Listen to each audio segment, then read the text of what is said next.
Latha Baiju audio novels சேனல்ல கதை கேட்க வந்திருக்கும் உங்களை அன்போடு வரவேற்கும் நான் ஆர்ஜே ரதி. சேனலை இன்னும் சப்ஸ்கிரைப் பண்ணாதவங்க மறக்காம சப்ஸ்கிரைப் பண்ணிக்கோங்க. அப்படியே அந்த பெல் ஐக்கானையும் கிளிக் பண்ணிடுங்க. அப்பதான் நாங்க போடுற ஆடியோ நாவல்ஸ்க்கான நோட்டிபிகேஷன்ஸ் உங்களுக்கு உடனுக்குடன் வந்து சேரும். இன்னைக்கு நம்ம கேட்க போற கதை எழுத்தாளர் லதா பைஜு அவர்களின் பிரம்மனின் தூரிகை. அத்தியாயம் 19. வானில் சூரியன் உதிக்கலாமா வேண்டாமா என யோசிக்க இருள் போர்த்தி கொண்டிருந்தது அதிகாலை. அதை விரட்ட முயன்று வெளிச்சத்தை சிதற வைத்து தோற்று கொண்டிருந்தது காரின் ஹெட்லைட். ஊரே இன்னும் சோம்பல் முறித்து முழுமையாய் உணராமல் இருந்தாலும் காருக்குள் இருந்த தேவ்கிருஷ்ணாவும் ஓவியாவும் மிகவும் ஃப்ரெஷ்ஷாக இருந்தனர். காலை 5 மணிக்கே ஓவியாவை வீட்டில் சென்று அழைத்து கொண்டு தனது இனோவாவை ஆந்திரா நோக்கி செலுத்தி கொண்டிருந்தான் பிரம்மா. 1000 பத்திரம் சொல்லி அனுப்பியிருந்தார் சிவனேசன். ஆந்திராவில் அவனது ஊரான நரசிங்க பள்ளியை அடைய குறைந்தது 14 மணி நேரம் தேவைப்படலாம். பிளைட்டில் விசாகப்பட்டினம் சென்று அங்கிருந்து டாக்ஸி அழைத்து ஊருக்கு செல்லவே பிரம்மா பிளான் செய்திருந்தான். ஆனால் காரில் சென்றால் சிறுவயதில் கண்ட ஆந்திராவை ஒரு சுற்று வந்தது போல் இருக்கும் என்று ஓவியா ஆசைப்படவே முடிவை மாற்றி காரை எடுத்தான். என்ன ஓவி, யோசனையாவே இருக்க? அமைதியா இருந்தவளை நோக்கி புன்னகைத்தபடி கேட்டான் பிரம்மா.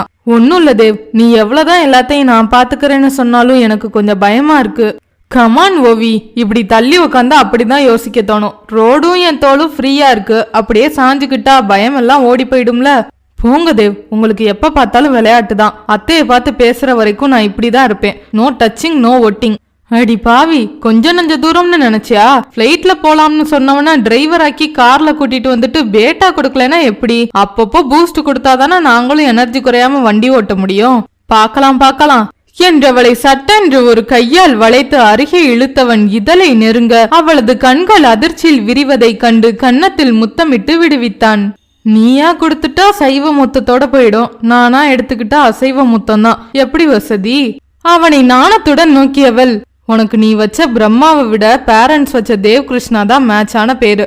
சிரித்தவள் அவன் தோளில் சாய்ந்து கொள்ள கார் சாலையை ரன்வேயாக்கி விமானமாய் பறந்தது. ஓவியா வரும் வரை நாட்டிய பள்ளியை ராதிகா பார்த்து கொள்வதாக சொல்லி இருந்தாள். காலை மாலை ஓபன் செய்யவும் க்ளோஸ் பண்ணவும் மட்டும் சிவனேசனிடம் சொல்லி இருந்தாள் ஓவியா. 4 நாட்கள் விருப்பம் உள்ளவர்கள் மட்டும் பள்ளிக்கு பயிற்சி செய்ய வந்தால் போதும் என்று கூறியிருந்தாள். ஓவி, சிங்கப்பூர்ல ஒரு ப்ரோக்ராம் பண்ண முடியுமான்னு என் ஃப்ரெண்டு கேட்டிருந்தாரே, அதை பத்தி யோசிச்சியா? இப்ப புது ப்ரோக்ராம் எதுவும் யோசிக்கிற மனநிலைமையில நான் இல்ல தேவ். இப்போதைக்கும் உன் வீட்டுல என்ன சொல்ல போறாங்க, அவங்களுக்கு நம்ம நேசத்தை எப்படி புரிய வைக்கலாம்னு தான் மனசு யோசிச்சுட்டே இருக்கு. அது மட்டும் இல்லாம அப்பாவுக்கு அடிக்கடி உடம்பு முடியாம போகுது. நம்ம கல்யாணம் நடந்துட்டா அவர் கொஞ்சம் நிம்மதியாகிருவாரு, அப்புறம் மத்ததெல்லாம் யோசிச்சுக்கலாம் என்றவளை புன்னகையுடன் பார்த்தான் தேவ்கிருஷ்ணா. எனக்கென்னவோ அப்பாவை விட பொண்ணுக்கு தான் கல்யாணத்துக்கு அவசரம் போல தெரியுதே. நமட்டு சிரிப்புடன் சொன்னவனை முறைத்தாள் ஓவியா. ஓஹோ, அப்ப உங்களுக்கு அவசரம் இல்லையா? அப்ப 2 வருஷம் கழிச்சு பண்ணலாம்னு அப்பாட்ட சொல்றேன். ஐயோ வேணாம் தாயே, உனக்கு வேணும்னா அவசரம் இல்லாம இருக்கலாம். எப்போ உன் மனசுல நான் இருக்கேன்னு தெரிஞ்சதோ அப்ப இருந்து என் மனசும் உடம்பும் உனக்காக ரொம்பவே ஏங்குது. கல்யாணத்தை தள்ளி போட்டா அப்புறம் உனக்கு தான் பிரச்சனை ஆகிடும் சொல்லிட்டேன் என்றவனை கையில் அடித்தவள். சி, சென்சார் இல்லாம பேசாத தேவ், அப்புறம் வாயிலே கடிச்சு வச்சிருவேன். அவசரத்தில் வார்த்தையை விட்டு அவள் முழிக்க, வாவ், இந்த கடிக்கு நான் ரெடி என்றவன் உதட்டை குவித்து அவளிடம் நெருங்க வாயிலேயே அடித்து விளக்கினாள். ச, நீ இப்படி வம்பு பண்ணுவான்னு தெரிஞ்சிருந்தா பிளைட்லே போகலாம்னு சொல்லிருப்பேன். அவள் முணங்க அவன் உற்சாகமாய் சிரித்தான். என்ன சிரிப்பு, அதான் நல்லா விடிஞ்சிருச்சுல, ஒழுங்கா ரோட்டை பார்த்து வண்டியை ஓட்டு என்றவள் எஃப்எம்ஐ வைக்க, நான் கொடுத்தத திருப்பி கொடுத்தா முத்தமா கொடு, அத மொத்தமா கொடு என்ற பாடல் வரிகள் ஓட, ஐயோ என்று வேகமாய் அதை ஆஃப் செய்ய பிரம்மா அடக்க மாட்டாமல் வாய் விட்டு சிரித்து கொண்டான். சீண்டலும் நோண்டலுமாய் வண்டியோடு நேரமும் நகர மதிய உணவை விஜயவாடாவில் சிம்பிளாய் ஒரு ஹோட்டலில் முடித்து கொண்டனர். ஓவியா வெளியே தெரிந்த பயண காட்சிகளை ரசிக்க தேவ் அவளை ரசித்தபடி வண்டியை ஓட்டி கொண்டிருந்தான். மாலை தேநீருடன் சற்று ஓய்வு எடுத்துக் கொண்டு பயணத்தை தொடர்ந்தனர். ராசமன்றி என்ற நகரின் கோதாவரி நதியின் மீதிருந்த பாலத்தில் செல்கையில் ஆர்வத்துடன் பார்த்தாள் ஓவியா. அங்கிருந்து சிறிது தூரம் சென்றதும் தேவின் அன்னை அலைபேசியில் வர எடுத்து பேசினான். தேவ், எங்க வந்துட்டு இருக்கீங்க? ராசமன்றி தாண்டிட்டோமா, இன்னும் 2 மணி நேரத்துல நம்ம ஊருக்கு வந்துருவோம். சரி, ராத்திரி நேரம் பார்த்து பத்திரமா வண்டி ஓட்டிட்டு வா, நான் வச்சிடுறேன் என்றவர் அழைப்பை துண்டித்தார். ஓவியா அவனையே என்னவென்று பார்க்க, ஓ மாமியார் நம்ம எங்க வந்துட்டு இருக்கோன்னு விசாரிச்சாங்க, வேற ஒன்னும் இல்ல என்றான். உங்களுக்கு டயர்டா இருக்கா தேவ்? இவ்வளவு தூரம் இருக்கும்னு நான் நினைக்கவே இல்ல. வருத்தமாய் சொன்னவளை நோக்கி சிரித்தான். அதுக்கான மருந்துதான் என் பக்கத்திலேயே இருக்கே. சொல்லி புருவத்தை தூக்கி சிரித்தவனின் தோளில் நாணத்துடன் சரிந்து கொண்டவள் அவன் எதிர்பாராத நேரத்தில் கன்னத்தில் முத்தமிட அவனது சோர்ந்த கண்களில் பல்பெறிந்தது. உங்க வீட்ல எல்லாருக்கும் நம்ம வாங்கின ட்ரெஸ் எல்லாம் பிடிக்குமான்னு தெரியல. ரொம்ப வருஷம் கழிச்சு வீட்டுக்கு போறீங்க. நம்ம ஸ்வீட் மட்டும் தானே வாங்கிட்டு வந்தோம். வழியில கொஞ்சம் ஃப்ரூட்ஸும் வாங்கிக்கலாம் தேவ். உத்தரவு மகாராணி என்றவன் ஒரு ஃப்ரூட் ஸ்டாலை கண்டதும் வண்டியை நிறுத்த இருவரும் சென்று வாங்கி கொண்டு பயணத்தை தொடர்ந்தனர். மாலை மயங்கி சூரியன் வானத்தில் காணாமல் போயிருக்க இருள் சூழ தொடங்கியிருந்தது. 8:30 தாண்ட நரசிங்கப்பள்ளி பெயர் பலகை அவர்களை வரவேற்றது. அதை பார்த்ததும் ஓவியாவின் முகத்தில் திகில் தெரிய அவள் கையை ஆறுதலாய் பற்றி கொண்டான் தேவ். ஓவி, டென்ஷன் ஆகாம கூலாரு. நம்ம என்ன ஜூக்கா போறோம்? என் அப்பா அம்மா ஒன்னும் நம்மளை கடிச்சு தின்ற மாட்டாங்க. எதுவா இருந்தாலும் சமாளிப்போம் தேவ் சொல்லவும் என தலையாட்டினாள். மேலும் 1/2 மணி நேர பயணத்தில் அவர்களின் வீடு இருந்த தெருவுக்குள் வண்டி நுழைந்தது. இரவு நேரமாதலால் ஊர் உறங்குவதற்கான ஆயத்தில் இருக்க இவர்களை யாரும் கவனிக்கவில்லை. ஒரு பெரிய காம்பவுண்டை ஒட்டி தெரிந்த பெரிய கேட்டின் முன் காரை நிறுத்தியவன் சற்று நேரம் தயங்கிவிட்டு இறங்கி கேட்டை திறந்தான். எத்தனை வருஷமாச்சு என்னும் தயக்கத்தில் சற்று நின்று பார்த்துவிட்டு வண்டியை கேட்டுக்குள் நுழைத்தான். ஊரும் வீடும் எத்தனையோ மாறியிருந்தது. வீட்டு வாசலிலேயே குடும்பத்தினர் அவர்களுக்காய் காத்து நிற்பது புரிய தன்னையும் மீறிய பரவசத்தில் உடல் சிலிர்ப்பதை உணர்ந்தான். கார் நின்றதும் தேவ் முதலில் இறங்க ஓடி வந்து அணைத்து கொண்டான் தம்பி சஞ்சய். அண்ணா, எப்படி இருக்கீங்க? எங்களை வேண்டாம்னு முடிவே பண்ணிட்டியா?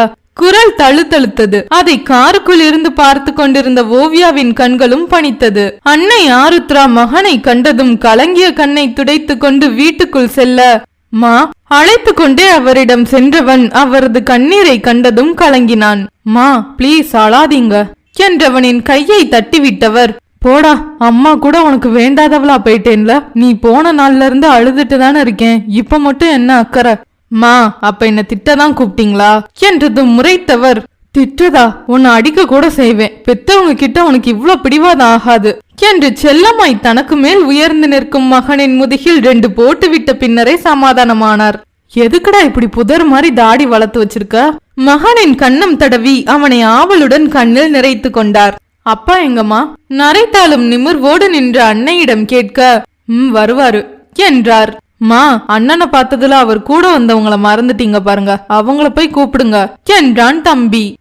கூப்பிடுவோம், என்ன அவசரம்? முதல்ல என் பையனை நான் கொஞ்சிக்கிறேன் ஆருத்ரா சொல்லவும், அச்சோ சாரிமா, உங்களை பார்த்ததும் கார் லாக் பண்ணி இறங்கிட்டேன். பாவம் ஓவி பதட்டமாய் சென்றான் தேவ். பாவமாய் காருக்குள் அமர்ந்து அவர்களின் பாச போராட்டத்தை வேடிக்கை பார்த்து கொண்டிருந்தவள் தேவ் கையில் இருந்த சாவியை அமர்த்தவும் லாக் விடுபட்டது. சாரி ஓவி, கார்ல இருந்து இறங்கும் போதே சாவில லாக் பிரஸ் பண்ணிட்டேன், வா என அழைத்தான். பரவாயில்ல தேவ். உதடுகள் சொன்னாலும் இதயத்தை நடுக்க முகத்தில் தெரிந்தது. காரில் இருந்த பொருட்களை எல்லாம் தேவ் வெளியே வைக்க தம்பியும் ஓவியாவும் எடுத்து கொண்டனர். நின்ற இடத்திலிருந்தே ஓவியாவை பார்வையால் எடை போட்டு கொண்டிருந்த ஆருத்ரா, சரி உள்ள வாங்க பொதுவாய் சொல்லிவிட்டு முன்னில் நடக்க ஓவியா அவனை திகிலுடன் பார்க்க தேவ் கண்ணடித்தான். இவன் வேற என் அவஸ்தை புரியாம இம்சை பண்றானே யோசித்து கொண்டே வந்தவள், ஒரு நிமிஷம் ஆண்டி என்றதும் நின்றார் ஆருத்ரா. என்ன ஆசிர்வாதம் பண்ணுங்க ஆண்டி. சட்டென்று அவர் காலில் விழுந்தவளை திகைப்புடன் நோக்கியவர், ஹே எதுக்கு இப்ப காலெல்லாம் விழுந்துட்டு எனவும், பெரியவங்க கிட்ட ஆசிர்வாதம் வாங்கிக்கிறது நல்லதுதானே ஆண்டி குனிந்தபடி சொன்னவளிடம், சரி நல்லாரு எந்திரி என தூக்கிவிட்டார். நடப்பதை தேவ் வியப்புடன் நோக்க தம்பி சஞ்சய் கிருஷ்ணா அண்ணனை நோக்கி, சூப்பர் அம்மா, கிளீன் போல்டு என கட்டை விரலை காட்டி கூற சிரித்து கொண்டான் தேவ். அண்ணன் அன்னையின் கம்பீர உருவத்தை ஒத்திருக்க தம்பி அப்படியே தந்தையின் ஜாடையில் இருந்தாலும் மிகவும் மென்மையான சுபாவம் கொண்டவனாய் இருந்தான். இந்தாமா பொண்ணு, உன் பேர் என்ன என்றார் ஆருத்ரா. ஓவியா ஆண்டி. ஆளும் பேரெல்லாம் நல்லாத்தான் இருக்கு என்றவர் ஒரு அறையை காட்டி, நீ இதுல தங்கிக்க. சஞ்சு, அண்ணனை ஒரு ரூம்க்கு அழைச்சிட்டு போ. 2 பேரும் ஃப்ரெஷ் ஆயிட்டு வாங்க, சாப்பிட்டு பேசிக்கலாம். அப்பாவை பாக்கலையேமா, அவர் எங்க கேட்டுக்கொண்டே பார்வையை வீடெங்கும் ஓட்டினான் தேவ். ஏன் அவர்கிட்ட உன் வளர்ச்சியை காட்டணும்னு மனசு துடிக்குதோ? சாப்பிட்டு அப்பாவை பார்க்கலாம், குளிச்சுட்டு வா என்றவர் மேலே பேசாமல் நகர்ந்தார். சஞ்சு, அப்பா எங்கடா? என்ன பார்க்க விரும்பாம ரூம்குள்ளே இருக்காரா, இல்ல நான் வந்ததே பிடிக்கலையா யோசனையுடன் கேட்ட அண்ணனிடம், அப்படிலாம் எதுவும் இல்லனா, முதல்ல அம்மா சொன்னபடி செய்யுங்க. தம்பி சொல்லி கொண்டிருக்க, சஞ்சு இங்க வா. அடுக்கலைக்கு அழைத்தார் ஆருத்ரா. என்னாச்சு? அப்பா வீட்ல இருக்க மாதிரியே தெரியலையே, எங்க போயிருப்பாரு? ஒருவேளை நான் வர்றேன்னு கோச்சிட்டு கிளம்பிட்டாரா? ஆனா அம்மா பேசினப்ப அப்பா வர சொல்றாருன்னு தானே சொன்னாங்க. யோசித்தபடி குளித்து வந்தான். தனி அறையில் விடப்பட்ட ஓவியாவின் மனது ஆருத்ராவின் ஒட்டாத பேச்சிலும் தன்னை விலக்கி நிறுத்திய பார்வையிலும் திகில் கொண்டிருக்க, கலக்கத்துடன் குளித்து முடித்து சுடிதாரிலிருந்து சேலைக்கு மாறியவள் தேவ் அலைபேசியில் அழைக்கவும் ஆர்வமாய் எடுத்தாள். தேவ், எனக்கு கொஞ்சம் பயமா இருக்கு. அத்தைக்கு என்னை பிடிக்கல போல இருக்கு. ஏன் அப்படி நினைக்கிறாமோ? அவங்க பேசுறதுல எனக்கு அப்படிதான் தோணுச்சு. அழுதிடும் குரலில் சொன்னவளிடம் ஆறுதலாய் பேசினான். அப்படிலாம் இல்லாமோ, அம்மாவோட இயல்பு அப்படி. அவ்வளவு சீக்கிரம் யார்கிட்டையும் ஒட்ட மாட்டாங்க. ஈஸியா எல்லாரோடவும் பழகவும் மாட்டாங்க. ஆனா மனசுக்கு பிடிச்சிட்டா ரொம்ப நேசிப்பாங்க என்றான் தேவ். எனக்கு எங்க காலேஜ் பிரின்சி ஜெயந்தி மேம் பார்த்த போலவே இருக்கு. ரொம்ப ஸ்ட்ரிக்ட் ஆபீசரா தேவ்? அம்மா முதல் பார்வைக்கு ஸ்ட்ரிக்ட் தான், பழகிட்டா ரொம்ப ஃப்ரெண்ட்லி என்றான் தேவ். சரி வாங்க, காணோம்னு அப்புறம் நினைக்க போறாங்க. நீ இயல்பாரு, உன்னை நிச்சயம் அவங்களுக்கு பிடிக்காம போகாது. என் அம்மாவை பார்த்தே இப்படி மிரண்டு போனா என் அப்பாவை பார்த்தா நீ என்ன சொல்லுவியோ? உங்க அப்பா இன்னும் டெரரா தேவ்? பயத்துடன் கேட்டாள். பார்க்கத்தானே போறோம். சரி வெளியே வா, நான் கட் பண்றேன் என்றவன் அழைப்பை துண்டித்து ட்ரவுசர் டிஷர்ட் அணிந்து வெளியே வந்தான். ஆண்டி, நான் எதுவும் ஹெல்ப் பண்ணட்டுமா? ஓவியா ஆருத்ராவிடம் கேட்க, வீட்டுக்கு வந்த விருந்தாளிய வேலை வாங்க கூடாது, நீ உட்காருமா என அவர் மறுக்க ஓவியாவின் முகம் சுருங்கி போனது. அமைதியை விலகி நின்றவளை, வா சாப்பிடலாம். தேவ், சஞ்சய் உட்காருங்க சொல்லிக் கொண்டு மேசையில் வைக்க ஓவியா அமரவும், நீ இன்னும் சாப்பிடலையா? தம்பியிடம் கேட்டுக்கொண்டே அமர்ந்தான் தேவ். நான் மட்டுமா? அம்மா கூட தான் சாப்பிடல, நீங்க வர்றதுக்காக வெயிட்டிங் என்றான். ஏமா, சாப்பிட்டுக்கலாம்ல மகன் கேட்க, ஆண்டி நீங்க உட்காருங்க, நான் பரிமாறுறேன் என்றாள் ஓவியா. நீங்க எல்லாம் சாப்பிடுங்க, நான் அப்புறம் சாப்பிடுறேன் என்றவரிடம் மறுக்க முடியாமல் அமைதியானாள். சப்பாத்தியுடன் சிக்கன் கிரேவி, மட்டன் குருமா என அருமையாய் காரசாரமாய் இருந்தாலும் ஓவியாக்கு தான் ஒரு ஒட்டாத தன்மையில் தொண்டைக்குள் இறங்குவேனா என சண்டித்தனம் பிடித்தது. எவ்வளவு வருஷமாச்சு என் சமையல நீ சாப்பிட்டு? மகனின் தட்டில் வைத்தவரிடம், உங்க காரதோசைய நான் ரொம்ப மிஸ் பண்ணேமா என்றான் மகன். காரதோசையை மிஸ் பண்ணிருக்க, ஆனா இந்த அம்மாவை மிஸ் பண்ணேன்னு தோணல. அம்மா ப்ளீஸ் ஃபீல் பண்ணாதீங்க. எதுவும் இப்படி எல்லாம் நடக்கணும்னு யோசிச்சு செஞ்சதில்ல. சந்தர்ப்பமும் விதியும் எல்லாத்தையும் தீர்மானிச்சிருச்சு. நடந்த எதையும் மாத்த முடியாது. இனி வர்றத சந்தோஷமா மாத்திக்க முயற்சி பண்ணுவோம் என்றான் பிரம்மா. தத்துவம்லாம் சொல்ற அளவுக்கு என் பிள்ளை வளர்ந்துட்டான்னு எனக்கு தெரியாம போயிருச்சு. சரி சாப்பிடு என்றவர், நீயும் சாப்பிடு ஓவியா என்றார். மா, நீங்களும் உட்காருங்க, எல்லாம் டேபிள்ல தானே இருக்கு, வேணும்னா எடுத்துக்கலாம் தேவ் சொல்ல அவரும் அமர்ந்தார். அமைதியாய் சாப்பிட தொடங்கினர். சாப்பிட்டு எழுந்ததும் எல்லாம் ஒதுக்கி வைத்தவரிடம், அப்பா வீட்ல இல்லையாமா? நான் வந்தது அவருக்கு பிடிக்கலையா? மனதின் உறுத்தலை தாயிடம் கேட்டான் பிள்ளை. அவனது கேள்வியில் திகைத்தவர், வா அப்பாவை பார்க்கலாம் என்று அழைத்து சென்றார். ஒருவேளை அப்பா வீட்ல இருந்தும் என்ன பார்க்க மாட்டேன்னு முரண்டு பிடிக்கிறாரோ? தேவ் யோசிக்க, ஓவியா பயத்துடன் ஒன்றும் புரியாமல் தொடர்ந்தாள். ஆருத்ரா அரைக்கதவை திறக்க 0 வாட்ஸ் வெளிச்சம் நிறைந்திருந்தது. சுவரில் லைட்டுக்கான சுவிட்சை தேய்த்ததும் அறை பளிரென்று வெளிச்சத்தில் குளிக்க, கட்டிலில் படுத்திருந்த தந்தை ராமகிருஷ்ணா பார்வைக்கு கிடைக்க திகைப்புடன் பார்த்தான் தேவ்கிருஷ்ணா. தோல்வி என்பது ஒரு செயலின் முடிவல்ல, அதை நாம் எப்படி ஏற்றுக்கொள்கிறோம் என்னும் மனநிலையே. ஒவ்வொரு வெற்றிக்கு பின்னும் 1000 தோல்விகள் நிச்சயம் உறங்கிக் கொண்டிருக்கும். அத்தியாயம் 20. உடல் மெலிந்து சோர்வுடன் கண்மூடி படுத்திருந்த ராமகிருஷ்ணா கதவு திறக்கும் சத்தத்தில் கண்ணை திறந்தார். எதிரில் மனைவியுடன் நின்ற மகனை கண்டதும் கண்கள் சட்டென்று கண்ணீரில் நிறைய, தேவ் குளறலாய் ஒலித்த அவரது குரலை கலக்கத்துடன் பார்த்தான் தேவ். அப்பா, அப்பாக்கு என்னாச்சுமா? அதற்கு மேல் தயங்காமல் அவரிடம் ஓடி சென்று கையை பிடித்து கொண்டவன் மனதும் பதறியது. நடப்பதை பார்த்து நின்ற ஓவியாவுக்கும் ஏதோ புரிய கவலையுடன் பார்த்து கொண்டிருந்தாள். வலது கையால் அவனை தடவியவர் கண்கள் சந்தோஷத்தில் விரிந்து கண்ணீரை வெளியேற்றியது. தேவ், வந்துட்டியாப்பா? குளறலாய் கேட்டார். அப்பா, உங்களுக்கு என்னாச்சு? இது என்ன கோலம்? ஏன் பேச்சு குளறுது? படபடத்தான் மகன். அப்பாக்கு ரத்த அழுத்தம் கூடி ஸ்ட்ரோக் வந்துருச்சு தேவ் சொன்ன ஆருத்ராவின் கண்களும் நிறைந்தன. ஸ்ட்ரோக்கா? மூளையோட ஒரு பக்கத்துல ரத்த ஓட்டம் குறைஞ்சு இடது பக்கம் கை கால் வராம போயிடுச்சு. உன்னை பார்க்க முடியலங்கிற வருத்தத்தை வெளியே சொல்லாம மனசுக்குள்ளே போட்டு வச்சிருந்து பிளட் பிரஷர், சுகர், கொலஸ்ட்ரால்னு எல்லாத்தையும் வர வச்சுக்கிட்டாரு. அவரோட 60ஆம் பிறந்த நாளுக்கு நீ வரப்போறங்கிற சந்தோஷத்துல இருந்தவரு நீ வந்தா உன் கல்யாணத்தை முடிச்சிட்டு தான் மறுபடி சென்னைக்கு அனுப்பணும்னு நினைச்சாரு. அதுக்கு பொண்ணெல்லாம் பார்க்க ஆரம்பிச்சிட்டாரு.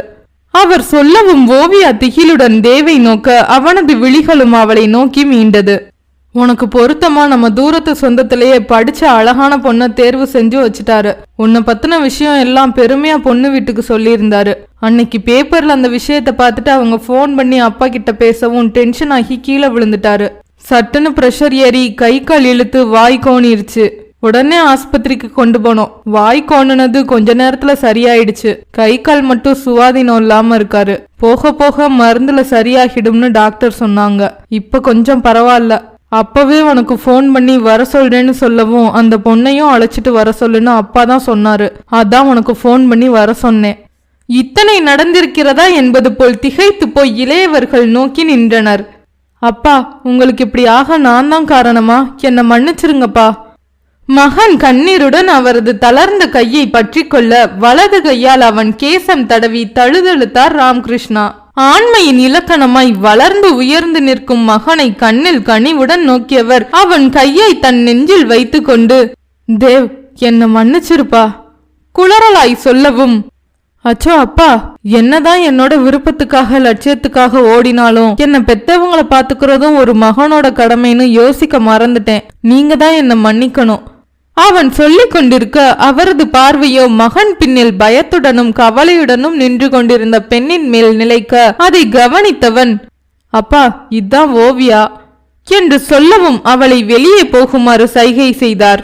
அதை கண்டதும் இருண்ட முகத்துடன் அறையில் இருந்து அவள் வெளியேற தேவ் முகம் யோசனையானது. மா, அப்பாதான் அவளை அழைச்சிட்டு வர சொன்னதா சொன்னீங்க. இப்ப ஒரு வார்த்தை பேசாம வெளியே போக சொன்னா என்னம்மா அர்த்தம்? தன்மையாகவே கேட்டான். நீ பண்ணிட்டு இருக்க எதுவும் எங்களுக்கு பிடிக்கலான்னு அர்த்தம். இங்க என்ன நிலைமைன்னு அந்த பொண்ணும் தெரிஞ்சுக்கணும்னு தான் கூட்டிட்டு வர சொன்னோம். ஏண்டா, ஏன் இப்படி இருக்க? இத்தனை நாள் எங்க கூட இருந்து எங்களுக்கு பிடிச்ச போல செஞ்சு மகங்கிற சந்தோஷத்தை தான் கொடுக்கல. உனக்காக பெத்தவங்களா நாங்க எதுவுமே பண்ணலன்னு மனசு கிடந்து தவிக்குது. உன் கல்யாணத்துல கூட எங்க விருப்பத்தை எதிர்பார்க்க மாட்டியா? உனக்கு பிடிச்ச போலதான் அதையும் அமைச்சுக்குவியா? அப்புறம் எதுக்குடா பெத்தவங்கன்னு நாங்க இருக்கோம்? கேட்டுக்கொண்டே அன்னை அழத் தொடங்க தவித்து நின்றான் தேவ். மா, பிளீஸ் மா, அழாதீங்க.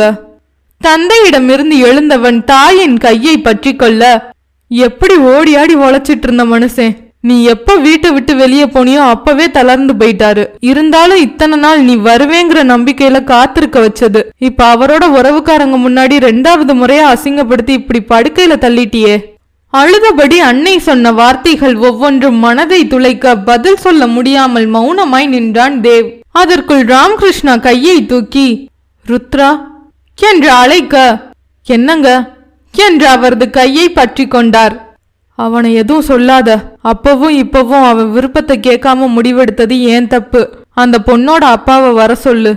அவர் குளறலாய் சொன்னதை புரிந்து கொண்டவர், சரிங்க என்று எழுந்தார். அம்மா, அப்பா எதுக்கு ஓவிய அப்பாவை வர சொல்றாரு? அப்படின்னா இதுல அவருக்கு சம்மதமா? சம்மதமோ இல்லையோ, அந்த பொண்ணை உன்னோட சம்மந்தப்படுத்தி பேசிட்டாங்க. அவ வாழ்க்கை பாதிக்கப்படக்கூடாதுல. போய் அவகிட்ட விஷயத்த சொல்லி கூட்டிட்டு வா என்றவரின் முகத்தில் சிறிது மலர்ச்சி தெரிய, அம்மா, நிஜமாவா? எங்களுக்கு கல்யாணம் பண்ண முடிவு பண்ணித்தான் அவளையும் அழைச்சிட்டு வர சொன்னீங்களா? சந்தோஷத்தில் குதித்தான் தேவ். இது முக்கியமா அப்பாவோட விருப்பம். உன்னோட ஒரு விருப்பத்தை தான் எங்களால நிறைவேற்ற முடியல. அதான் இந்த விருப்பத்தையாச்சும் நிறைவேற்ற நினைக்கிறாரு.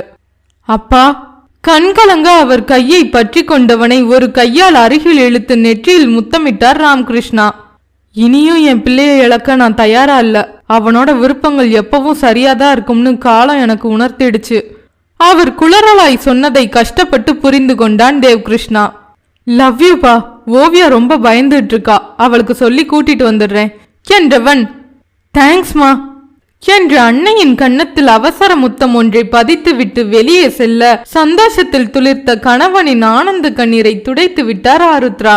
தேவ் ஓவியா இருவரையும் இணைத்து புகைப்படத்துடன் வந்த செய்தியை கண்டு ராமகிருஷ்ணா முதலில் அதிர்ந்து போனாலும் அவர்தான் யோசித்து இந்த முடிவை மனைவியிடம் கூறியிருந்தார். மகனின் செயலால் கணவனுக்கு இப்படியாகிவிட்ட கலக்கத்தில் இருந்தவர் அவரே இப்படி சொல்லவும் சமாதானமானார். எத்தனை பலமானவரையும் தைரியமானவரையும் அசைத்து பார்க்கும் சக்தி முதுமைக்கும் நோய்க்கும் உண்டு. ராமகிருஷ்ணாவின் நிலையும் அப்படித்தான். தான் செய்தது சொல்வது நினைப்பது மட்டுமே சரியென்று இருந்ததால் சிறு வயதிலேயே இழந்த மகனை நிரந்தரமாய் இழக்க வேண்டி வருமோ என்ற சிந்தனையுடன் அவரது உடலுக்கு முடியாமையும் சேர்ந்து கொள்ள அவன் விருப்பத்தை நிறைவேற்றியாவது மகனை தன்னிடம் தக்க வைத்துக் கொள்ளும் தகப்பனின் ஆசை. இத்தனை காலம் தங்களை திரும்பி பார்க்காமல் இருந்த மகனுக்கு கொஞ்சமாவது அதிர்ச்சி வைத்தியம் கொடுக்க வேண்டும் என்றே ஓவியாவை ஒதுக்கி நிறுத்துவது போல இருவரும் காட்டிக்கொண்டனர். அம்மு, தேவ் அழைத்து கொண்டே அவளை தேடி அறைக்கு செல்ல ஜன்னல் ஓரத்தில் நின்று இருட்டை வெறித்து கொண்டிருந்த ஓவியாவின் முகமோ மேகம் மூடிய நிலவை போல் இருண்டிருந்தது. கதவை திறந்து தேவ் வருவதை கண்டும் அமைதியாய் திரும்பி விட்டதை தொடர்ந்தாள். ஓவி, இருட்டுல என்ன பாக்குற? தெரியல, வெளிச்சம் கிடைக்காதான்னு மனசு ஏங்குது சொன்னவளின் பின்னிலிருந்து கழுத்து வளைவில் தேவ் தாடியை தேய்க்க கூச்சத்தில் நெளிந்தாள் ஓவியா. இருக்கிற டென்ஷன்ல என்ன பண்றீங்க தேவ்? இப்போ உனக்கு என்ன டென்ஷன்? ஓ, உங்களுக்கு எதுவும் அப்ப பிரச்சனை இல்லையா? அங்கிள் உங்களுக்கு உறவுக்கார பொண்ணு யாரையோ கல்யாணத்துக்கு பார்த்து வச்சிருக்கேன்னு சொன்னாரே, அவளோட தானே உங்க கல்யாணம் நடக்க போகுது. நான் எதுக்கு இங்க இடைஞ்சலா? நாளைக்கே ஊருக்கு கிளம்புறேன். சொல்லும் போதே தொண்டை அடைத்து கண்ணீர் நிறைந்தது. அவங்க சொன்னா நான் கட்டிக்குவேனா? எனக்கு பிடிக்க வேண்டாமா என்ன? சொல்லிக்கொண்டே அவளை கட்டிலில் அமர்த்தி தானும் அருகே அமர்ந்தான். கட்டிக்காம எனக்காக சண்டை போட்டு மறுபடி குடும்பத்தை விட்டு பிரிஞ்சு இருக்க போறீங்களா தேவ்? அதுக்கு நான் சம்மதிக்க மாட்டேன். இத்தனை வருஷம் எல்லாரையும் பிரிஞ்சு நீங்க அனாதையா வாழ்ந்தது போதும். இனியாச்சும் குடும்பத்தோட சந்தோஷமா இருங்க. நான் நேத்து வந்தவ அப்படியே வந்த போல போயிடுறேன். கண்ணீர் கன்னத்தில் வழிந்தது. அவள் மூக்கை பிடித்து செல்லமாய் ஆட்டியவன், ஏய் என் மக்கு ஓவியமே, இப்ப என்ன ஆயிடுச்சுன்னு இப்படி கண்ணீர் விட்டு புலம்புற? நீ நேத்து வரலடி, எப்பவோ எனக்குள்ள வந்தவ. எவ வந்தாலும் உன்னை என்கிட்ட இருந்து அசைக்க முடியாது. அப்படி பேசாத தேவ். என்னால உங்க குடும்பத்துல பிரச்சனை வரக்கூடாது. நான் சம்மதிக்க மாட்டேன். ஓவியா சொல்ல, அதுக்கு நான் ஒரு வழி சொல்லட்டுமா? கதவருகே ஆருத்ராவின் குரல் கேட்டது. ஆன்ட்டி. பதறி சட்டென்று எழுந்து அவனை விட்டு சற்று தள்ளி நின்றாள் ஓவியா.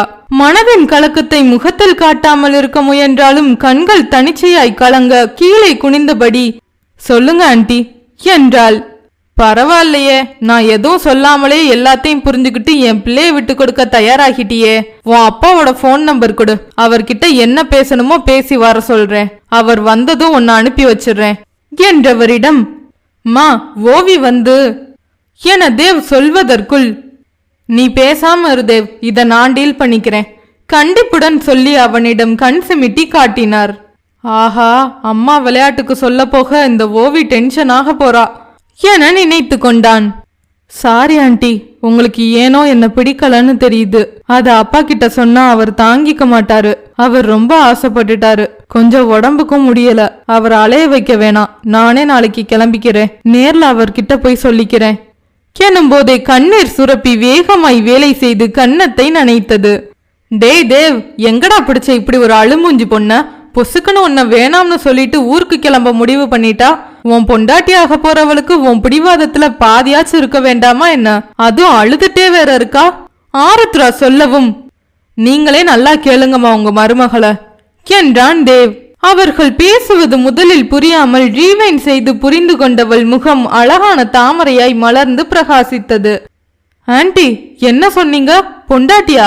தேவ், நீ என்ன சொன்ன?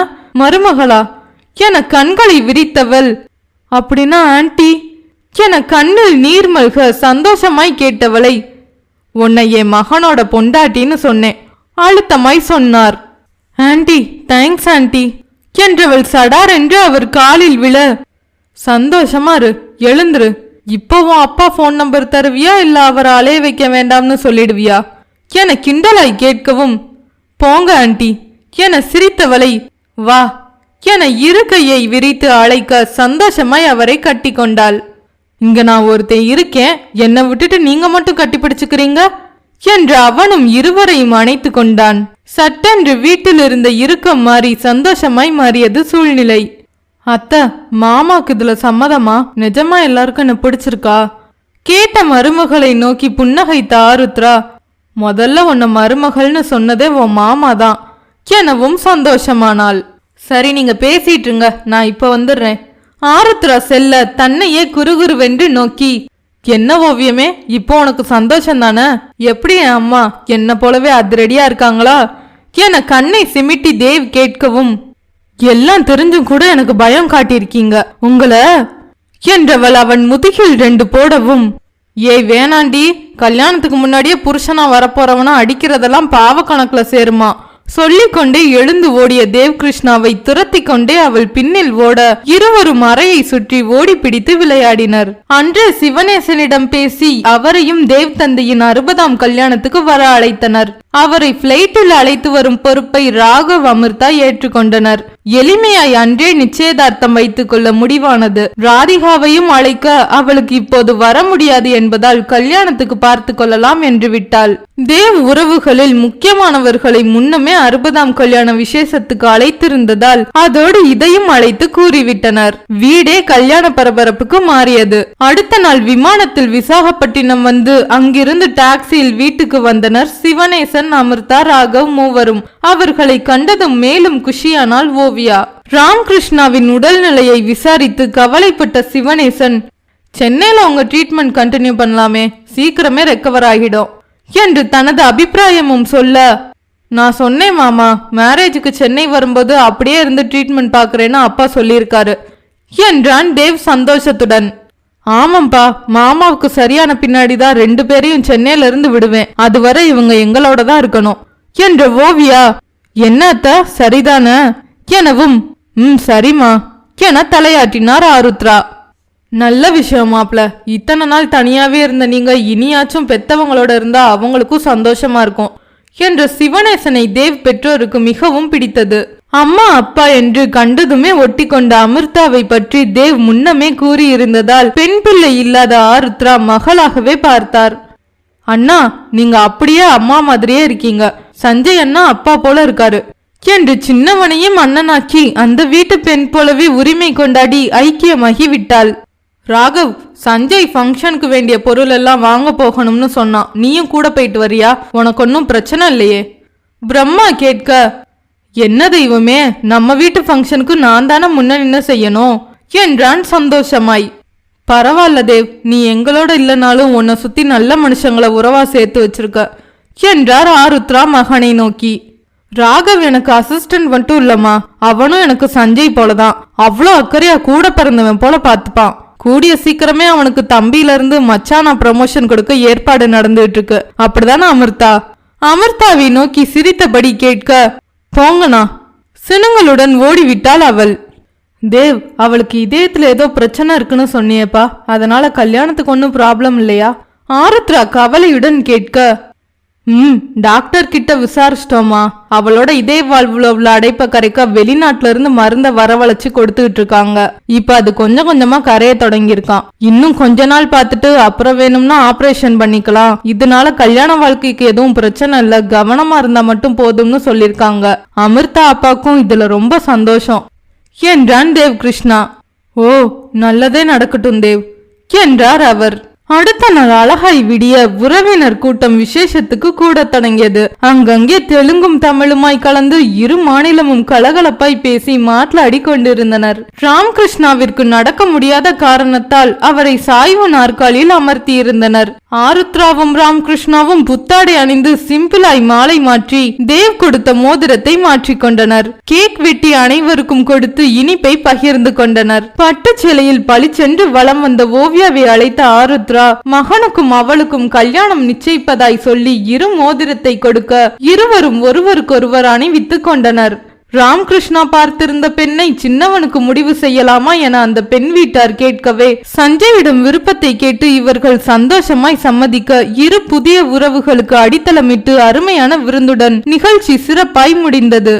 1000 அள்ளி மலர்களை அவளது முகத்தில் கண்டேன். அப்படியே அள்ளிக்கொள்ள நினைத்தால் தள்ளியே நில் என்கிறாள் ஓவிய பெண். தள்ளினாலும் கிள்ளினாலும் தஞ்சம் கொள்வது என் நெஞ்சில் தானடி கள்ளி பெண்ணே. அத்தியாயம் 21.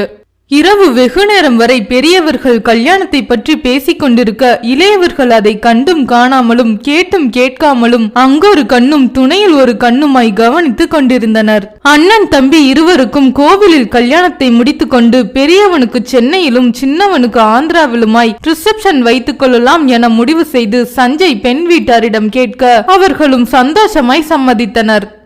தெய்வமே, உங்களுக்கும் தம்பிக்கும் ஒரே நாள்ல கோவில்ல கல்யாணம் பிக்ஸ் ஆயிடுச்சு. அப்படியே எங்க கல்யாணத்தையும் பேசி முடிச்சிட்டா 2க்கு 3 கல்யாணமா பண்ணிரலாம்ல? ராகவ் ஆவலுடன் கேட்க பிரம்மா சிரித்தான்.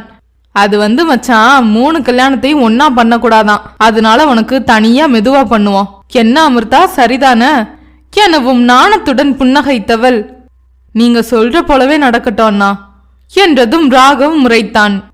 அடி பாவி, அண்ணா கிட்ட நம்ம கல்யாணத்தை பத்தி கேளுங்கன்னு என்ன நோண்டி விட்டுட்டு இப்போ ஒன்னொன்ன சொல்லவும் ஜகா வாங்குறியா என்ன என அவள் காதில் கிசு கிசுத்தான். அவ காதை எதுக்கு மேன் கடிக்கிற?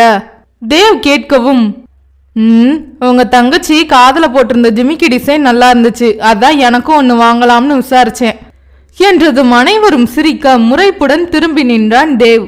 புள்ள பூச்சிக்கெல்லாம் கல்யாணம்னு சொன்னதும் கொடுக்கு முளைச்சிருச்சு பாரு. தேவ் கிண்டலாய் சொல்ல ஓவியா முறைத்தாள். சும்மா என் தம்பியை கிண்டல் பண்ணாதீங்க தேவ். உங்க தங்கச்சி வீட்டுல பேசி நம்ம கல்யாணத்தோட அவங்க கல்யாணத்தை வைக்க ஏற்பாடு பண்ணிட்டா நல்லாதானே இருக்கும் என்று அவள் சொன்னதுதான் தாமதம். ஆஹா, என் பாச மலரே, என் தவிப்புணர்ந்து தங்க தாமரையே, என் குலம் வளர்க்க வந்த குலதெய்வமே, இன்று முதல் என் ஆஸ்தான தெய்வமாய் உம்மையே வணங்க போகிறேன். இரு கை கூப்பி இடுப்பு வரை வளைந்து ராகவ் சொல்ல ஓவியா உட்பட அனைவரும் சிரித்தனர். அட பாவி, இவ்வளோ நாளா என்ன தெய்வம்னு சொல்லிட்டு சட்டுன்னு இப்ப கட்சி மாறிட்ட? ஆமா, இனி உங்களையே ஆள போறது என் பாசமலர் தானே, அதான் மாறிட்டேன். ஓஹோ, இருக்கட்டும், கவனிச்சுக்கிறேன் தேவ் சொல்ல அங்கே வந்த ஆருத்ரா, என்னடா தேவ் கவனிக்க போற? என் மருமகளை நீ கவனிக்கிறது தான் உலகத்துக்கே தெரிஞ்சு போச்சே, இனியும் என்ன கவனிக்க போற எனவும், அப்படி சொல்லுங்க ஆன்டி என்றான் ராகவ். ஓவியா நாணத்துடன் எழுந்து கொள்ள, சும்மா பேசிட்டு இருந்தோமா என்றான் மகன். நீ உட்காருமா என்று மருமகளை அருகே அமர வைத்தவர், அடுத்த நல்ல முகூர்த்தத்திலே உங்க கல்யாணத்துக்கு நாள் குறிச்சு கல்யாண வேலையை தொடங்கிட வேண்டியதுதான். சந்தோஷம் தானே? அவள் முகம் நோக்கி கேட்க நாணத்துடன் தலையாட்டினாள். அங்கே வந்த சிவனேசன், மனசுக்கு ரொம்ப நிறைவா இருக்குமா, எங்க இவங்களோட விருப்பத்தை புரிஞ்சுக்காம நீங்க மறுத்துடுவீங்களோன்னு ஒரு பயம் இருந்துச்சு. இவங்க கல்யாண விஷயமா பேசணும், கிளம்பி வாங்கன்னு நீங்க போன் பண்ணவும் தான் நிம்மதியாச்சு. ஒரு தடவை என் மகன் விருப்பத்தை புரிஞ்சுக்காத காரணத்தாலதான் இத்தனை வருஷம் அவனை புரிஞ்சு தண்டனையை அனுபவிச்சுட்டு இருந்தோம். இனியும் அந்த தப்ப நாங்க செய்ய விரும்பல அன்னை சொல்லவும் அவர் கையை பற்றி கொண்டான் தேவ். மா, சாரிமா என்றவனின் கையை தட்டி கொடுத்தவர், இந்த காலத்து பசங்க எதையும் தெளிவாதான் யோசிக்கிறாங்க. பெரியவங்க தான் சின்ன பசங்களுக்கு என்ன தெரியும்னு அவங்கள ஒன்னும் தெரியாதவங்களா பாக்குறாங்க. பெத்தவங்க தன்னோட ஆசையை சரியா புரிஞ்சுக்கலன்னா தெளிவுபடுத்துற கடமை பிள்ளைங்களுக்கும் இருக்கு என்றார் கனிவுடன். உண்மைதாமா, நான் உங்களை ரொம்ப வருத்தப்பட வச்சுட்டேன் வருத்தத்துடன் கூறினான் மகன். சரி, போனது போகட்டுமா, இப்பதான் அண்ணா வந்துட்டாரே, இனி யார் விட்டாலும் நான் விட மாட்டேன் என்று தம்பியை நெகிழ்வுடன் அணைத்து கொண்டான். சரி, நாங்க நாளைக்கு கிளம்புறோம் சம்பந்திமா, எல்லாம் அப்படியே போட்டு வந்துட்டோம். ராகவ், பிளைட்ல டிக்கெட் புக் பண்ணிருப்பா என்றார் சிவனேசன். கிளம்பும் போதே நமக்கு ரிட்டர்னும் சேர்த்துதான் புக் பண்ணிருக்கேன் சார் என்றான் ராகவ். அதுக்குள்ள என்ன அவசரம்? என் மகன் மருமகளை பார்த்து இன்னும் ஆசை அடங்கவே இல்ல. கொஞ்ச நாள் இருந்துட்டு போலாம்லான்னே. இல்லம்மா, நிறைய வேலை இருக்கு, அதான். சரி, அப்ப இவங்களாவது இங்க இருக்கட்டும், இவங்கள ஒரு வாரம் கழிச்சுதான் விடுவேன் ஆருத்ரா பிடிவாதமாய் சொல்ல, சரிம்மா, உங்க இஷ்டம், அவங்க இருந்துட்டு வரட்டும் என்றார் சிவனேசன். தெய்வமே, அம்மா கையில காரதோசை சாப்பிட்டு அப்படியே மயங்கிடாதீங்க. அப்பப்போ அனுப்ப வேண்டிய ஓவியங்களும் வரைஞ்சி எனக்கு அனுப்பி விடுங்க, இல்லைன்னா நான் அங்க முழிக்க வேண்டியதா இருக்கும். அதெல்லாம் பாத்துக்கிறேன் மேன், நான் வர்ற வரைக்கும் நீயும் சாப்பிட்டு தூங்கிட்டு இருக்காம பேமெண்ட் எல்லாம் ஃபாலோ பண்ணிக்கோ. அதெல்லாம் ராகவ் பாத்துப்பான்டா. சரி, டைம் ஆச்சு, எல்லாரும் தூங்குங்க என்று ஆருத்ரா நகர்ந்து விட, அம்ரு, நீ மாத்திரை போட்டியாமா கேட்டுக்கொண்டே ராகவ் அவளை அழைத்து கொண்டு அடுக்கலைக்கு செல்ல சிவனேசனும் அவருக்கு ஒதுக்கிய அறைக்கு சென்றார். சரிண்ணா, குட் நைட் என்று சஞ்சய் செல்ல, ஓகே தேவ், நானும் குட் நைட் என்று எழுந்தவளை சுற்றிலும் நோக்கிவிட்டு தேவ் தன்னிடம் இழுக்க அவன் மேல் சரிந்தவளின் இதழ்களை அவனது இதழ்கள் சரியாய் லாக் செய்ய கண்களை இறுக மூடிக்கொண்டவளின் இதழ்களை பருகிவிட்டே விட்டான் அந்த கள்ளன். ஹார்மோன் ரியாக்ஷனில் தாறுமாறாய் குதித்த இதய துடிப்பில் முகமும் இதழும் சிவந்து கண்களில் ஒருவித மயக்கத்துடன் நின்றவளை காணவே பேரானந்தமாய் இருக்க அவளையே குறுகுருவென்று நோக்கினான் தேவ். இருந்தாலும் நீ ரொம்ப மோசம் தேவ் என்றவள் அவனது தலையில் கொட்டிவிட்டு தனது அறைக்கு ஓடிவிட, ராட்சசி இப்படி கொட்டிட்டு போறாளே என தலையை தடவ, என்னாச்சு பாஸ், ஓவியம் தலையில காவியம் வரைஞ்சிடுச்சோ? ராகவ் கேட்க முறைத்தான். கடுப்பேத்தாம மூடிட்டு போய் படுமேன் சொல்லிக்கொண்டே எழுந்து சென்றவனை வியப்புடன் நோக்கி, நான் இப்ப என்ன கேட்டுட்டேன்னு தெய்வம் இப்படி கோச்சிட்டு போகுது. சரி தூங்குவோம், கனவுலையாச்சும் என் அம்புக்குட்டியோட டிஸ்டர்பன்ஸ் இல்லாம டூயட் பாடலாம். ஆசை 100 வகை வாழ்வில் 100 சுவை வா என பாடிக்கொண்டே படுக்க சென்றான். அடுத்த நாள் காலையில் சிவனேசன், ராகவ், அமிர்தா சென்னைக்கு கிளம்பிவிட இவர்கள் மட்டுமே இருந்தனர். ஓவி இங்க வாமா. ஆருத்ரா அழைக்க அவரது அறைக்கு சென்றவளிடம், இப்படி உக்காருமா என அருகில் அமர்த்தி ஒரு பெட்டியை காட்டினார். இதுல நம்ம குடும்ப நகைலாம் இருக்கு. எனக்கு பொண்ணு இருந்தா அவ கல்யாணத்துக்கு போயிருக்கோம். 2 பசங்க தானே, அதனால இதெல்லாம் என் 2 மருமகளுக்கும் கொடுக்கலான்னு முடிவு பண்ணிட்டேன் என்றவர் அழகான ஒரு மாங்காய் மாலையை எடுத்து, இதை எடுத்து உன் கழுத்துல போட்டுக்கோமா என்று சொல்லவும், அச்சோ அத்தை இப்ப எதுக்கு, கல்யாணத்துக்கு பிறகு பாத்துக்கலாமே என்றாள் தயக்கத்துடன். அப்படி சொல்லாதம்மா, இதுல 2 செட்டு இருக்கு. இன்னொன்னு என் சின்ன மருமகளுக்கு கொடுக்கணும். இத நீ போட்டுக்க என்றவர் அவரே போட்டு விட்டார். அழகா இருக்கு என்று புன்னகைத்தவர், இதுல உள்ள நகையெல்லாம் கொஞ்சம் பழைய மாடல் தான். இந்த மாங்காய் மாலை காசு மாலை மட்டும் எந்த காலத்திலையும் உள்ள டிசைன். அதை தவிர மத்ததையெல்லாம் உங்க விருப்பம் போல மாத்தி பண்ணிக்கலாம். சரியத்த என்றவளின் கண்கள் பணித்திருக்க, என்னம்மா ஏன் கண் கலங்குற என்றார் பதட்டத்துடன். ஒன்னும் இல்லத்த, என் அம்மா இருந்தா இப்படிதான் எனக்கு எல்லாம் போட்டு அழகு பார்ப்பாங்க. அம்மா நினப்பு வந்துருச்சு. ஏமா அப்படி சொல்ற, நானும் உனக்கு அம்மா தான். இனி அம்மா இல்லன்னு வருந்த கூடாது சரியா? அவள் கண்ணை துடைத்து விட நெகிழ்ச்சியுடன் அவரை அணைத்து கொண்டாள் ஓவியா. அத்த, இந்த நகை எல்லாத்தையும் விட உங்க அன்பு தான் ரொம்ப பெருசு. அதையே நீங்க எனக்கு கொடுத்திருக்கீங்க. எனக்கு இன்னும் ஒண்ணு மட்டும் வேணும். அனுமதி கொடுப்பீங்களா? கண்ணீருடன் ஏறிட்டவளை புரியாமல் பார்த்தவர், என்னம்மா என்ன வேணும் என்றார். தேவம்மா எனக்கும் அம்மா தான். உங்களை அம்மானு கூப்பிட அனுமதிப்பீங்களா அத்த? அவள் மனதில் பூரணமாகாமல் தொலைந்திருந்த அன்னையின் நேசத்தை அவரில் தேடிக்கொண்டிருந்தாள் ஓவியா. என்ன கேள்விமா அது? என் பிள்ளைக்கு மனைவியா வந்தா மருமகளாத்தான் இருக்கணுமா என்ன? நீயும் எனக்கு மக போலத்தான், அம்மானே கூப்பிடு என்றதும் கேவலுடன் அவர் நெஞ்சில் சாய்ந்து கொண்டாள். எந்த பெண்ணின் மனதும் கணவனின் அன்னையில் தனது அன்னையையே முதலில் தேடுகிறது. அது கிடைக்காமல் போகும் நிலையில்தான் விலகத் தொடங்குகிறது. அம்மா. அடிமனதிலிருந்து வந்த அழைப்பு அவள் அன்னையின் மீதிருந்த அன்பை சொல்ல நெகிழ்வுடன் அவளை அணைத்து நெற்றியில் முத்தமிட்டார் ஆருத்ரா. அவர்களுக்கு பின்னில் நின்று இருவரையும் தொந்தரவு செய்யாமல் வேடிக்கை பார்த்து கொண்டிருந்த தேவ் கண்களும் அந்த பாச பிணைப்பில் நெகிழ்ந்தது.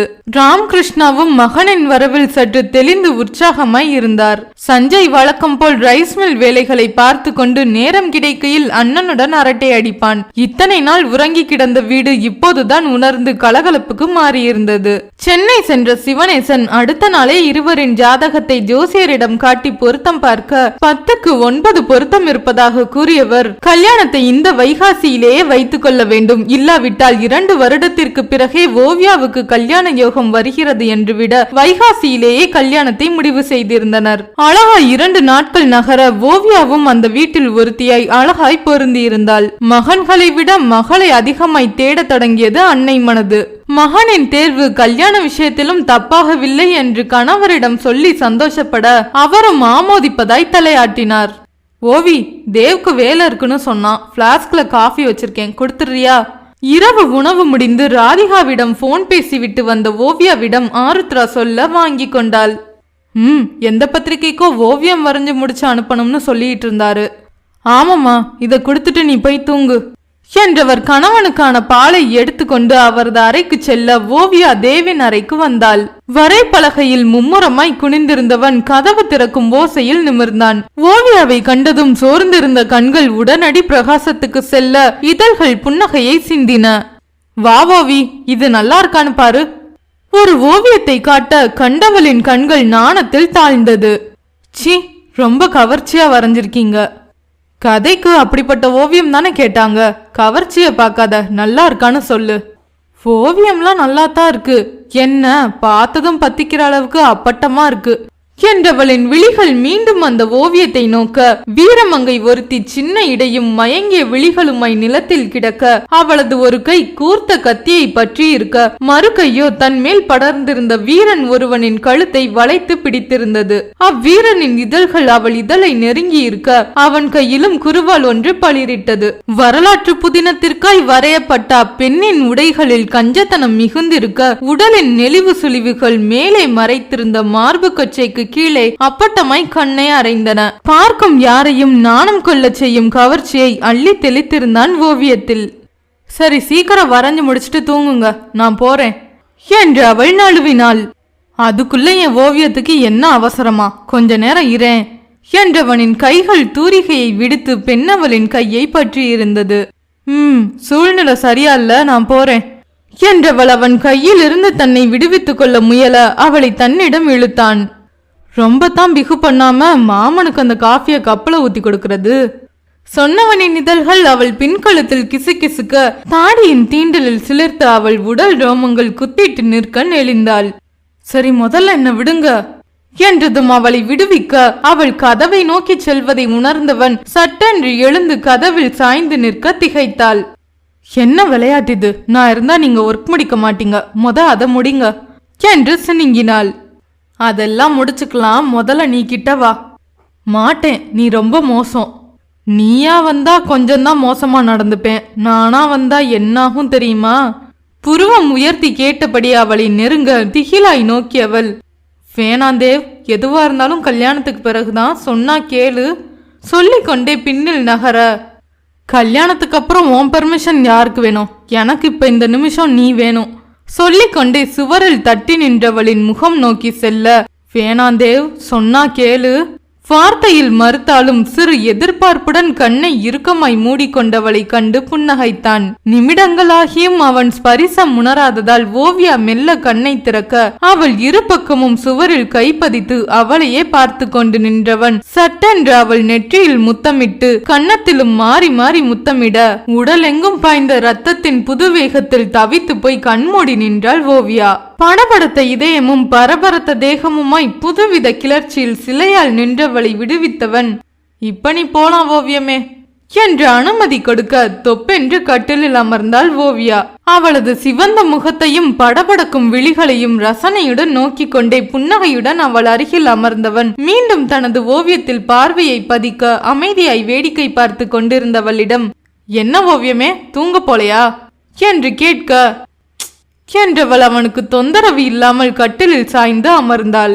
அவனது கவனம் ஓவியத்தில் பதிய கைகள் வேகமாய் வரைந்து தள்ளி கொண்டிருந்தது. பார்த்தபடி இருந்தவள் அப்படியே சரிந்து மெல்ல உறங்க தொடங்கினாள். அதை கவனித்தவன் அவளை சரியாய் படுக்கையில் படுக்க வைத்துவிட்டு தனது வேலையை தொடர்ந்தான். நடுவில் பபிள்கம்முக்கு பதில் காஃபியை சுவை பார்த்தன இதழ்கள். விடியலுக்கு சிறிது நேரம் முன்பு உறக்கம் கலைந்து எழுந்த ஓவியா எதிரில் இருந்த சோஃபாவில் காலை குறுக்கி கொண்டு கஷ்டப்பட்டு உறங்கிக் கொண்டிருந்த பிரம்மாவை கண்டதும் திகைத்தாள். அச்சோ, ராத்திரி இங்கே தூங்கிட்டேன் போல இருக்கே, அவ்வளோ பெரிய காலம் மடக்க முடியாம மடக்கி கஷ்டப்பட்டு தூங்கிட்டு இருக்காரே என தன்னை தானே கடிந்து கொண்டு அவனிடம் சென்றாள்.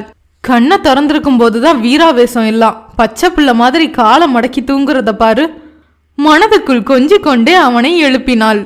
தேவ், எழுந்து கட்டில்ல படுங்க அவள் சொல்லியும் அசையாமல் அப்படியே படுத்திருக்க, பாவம் நல்ல தூக்கம் போல இருக்கு என்றவள் ஒரு ஸ்டூலை எடுத்து அவன் தொங்கிய காலை அதன் மீது வைத்து விட்டு சென்றாள். தனது அறைக்கு சென்று படுத்தவளுக்கு உறக்கம் வருவேனா என சண்டித்தனம் செய்ய சூரியனுக்காய் காத்திருந்தவளுக்கு அதிர்ச்சி செய்தியை சுமந்து கொண்டு விடியல் வந்தது. மனதின் மயக்கம் எல்லாம் மங்கை அவள் விழிகளில் மகுடிக்கு மயங்கிய சர்ப்பம் என மயங்கியே தொலைகிறது. ஓவியனின் வித்தையெல்லாம் ஓவியப்பாவை முன்னே ஓயாமல் வீறு கொண்டு ஓங்காரம் செய்கிறது. என்ன ஃப்ரெண்ட்ஸ், இந்த கதை உங்களுக்கு பிடிச்சிருக்கா? பிடிச்சிருந்தா லைக் பண்ணுங்க, உங்க ஃப்ரெண்ட்ஸ்க்கு ஷேர் பண்ணுங்க, உங்க கருத்துக்களை கீழே கமெண்ட் பாக்ஸ்ல சொல்லுங்க. நம்ம சேனல்ல பிரம்மனின் தூரிகை கதையோட அடுத்தடுத்த episodes every week Tuesday and Friday மதியம் 2:30க்கு ஸ்ட்ரீம் ஆக போகுது. எல்லா எபிசோட்ஸையும் கேட்டு என்ஜாய் பண்ண ரெடியா இருங்க. ஃப்ரைடே அடுத்த பதிவோடு உங்களை சந்திக்க காத்திருக்கும் நான் ஆர்ஜே ரதி.